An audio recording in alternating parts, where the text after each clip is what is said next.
मुलुगाव दुंहाव थासारिखौ लानानै गोबां जिंगा सिदों। 125 बोसोरनि उनाव दुंथाया रेकर्डखौ सिफायनो थांगासिनो दं। फैगौ 6 दानाव दुंथाया 50 डिग्रीनि बांसिन जानो हागौ। नंगौ, हिट वेभनि थाखाय हादोराव हाई अलर्ट। मिथिंगानि गुसु बारा लासै लासैनो खमायलांगासिनो दं। बिदुङा बोसोरफ्रोमबो 5 आरो 6 डिग्री बांगासिनो दं। मख'नो गोनांदि थांनाय बोसोराव आसामनि बयनिख्रुइ बांसिन दुंथाया 45 डिग्री सेलसियासमोन। नाथाय बे खेबाव आसामाव 50 डिग्री बारनायनि आसा दं। आरो दिनै गुवाहाटीआव दुंथाया 34 डिग्रीसिम बांदों। थारैनो मिथिंगाया गिख्रंथाव महराव सोलायलांनो हमदों आरो साननि जोंबाय थानाय दुंथायखौ सहायनो हायै थासारि सोमजिदों। लोगोसे भारतआव एप्रिल आरो मे दानाव दुंथाया 43 डिग्री सेलसियाससिम बांनो हागौ। थारैनो बिगियानगिरिफोरा मार्च दानाव जागायजेननाय दुंथायखौ लानानै जिंगा सिदों आरो जोबोद दुंहाव थासारिनि थाखाय मिरुआरि बोथोर बिगियान मिरुआ हाई अलर्ट फोसावदों। थारैनो 125 बोसोरनि उनाव दुंथाया रेकर्डखौ सिफायनो थांगासिनो दं। मुलुगाव दुंहाव थासारिखौ लानानै गोबां जिंगा सिदों। 125 बोसोरनि उनाव दुंथाया रेकर्डखौ सिफायनो थांगासिनो दं। फैगौ 6 दानाव दुंथाया 50 डिग्रीनि बांसिन जानो हागौ। नंगौ, हिट वेभनि थाखाय हादोराव हाई अलर्ट। मिथिंगानि गुसु बारा लासै लासैनो खमायलांगासिनो दं। बिदुङा बोसोरफ्रोमबो 5 आरो 6 डिग्री बांगासिनो दं। मख'नो गोनांदि थांनाय बोसोराव आसामनि बयनिख्रुइ बांसिन दुंथाया 45 डिग्री सेलसियासमोन।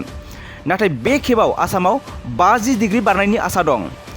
आरो दिनै गुवाहाटीआव दुंथाया 34 डिग्रीसिम बांदों। थारैनो मिथिंगाया गिख्रंथाव महराव सोलायलांनो हमदों आरो साननि जोंबाय थानाय दुंथायखौ सहायनो हायै थासारि सोमजिदों।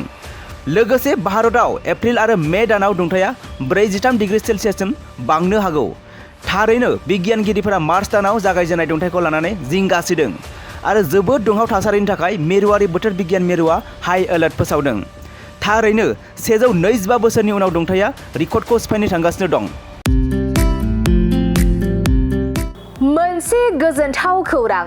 दतमा इउएन एकाडेमि फरायसालिया लानानै फैदों मोनसे गोजोनथाव खौरां। नंगौ, दतमा इउएन एकाडेमि फरायसालिया लानानै फैदों बेसेन नाङै मुं थिसननाय।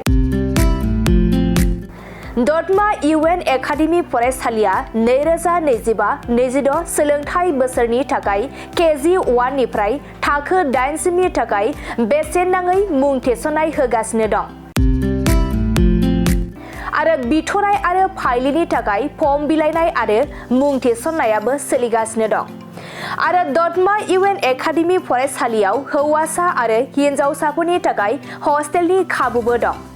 बिनिखायनो नोंथाङाबो नोंथांनि गथ'खौ दतमा इउएन एकाडेमि फरायसालियाव बेसेन होआजासे मुं थिसननो सानदोंब्ला आरो हस्टेलाव दोननानै फोरोंनो सानदोंब्ला थाबैनो मुं थिसननो हागोन। आरो नोंथाङा आबुङै मिथिनो थाखाय नैबे 7002660387 जानबुं नम्बराव कल खालामना खौरां लाहरनो हागोन।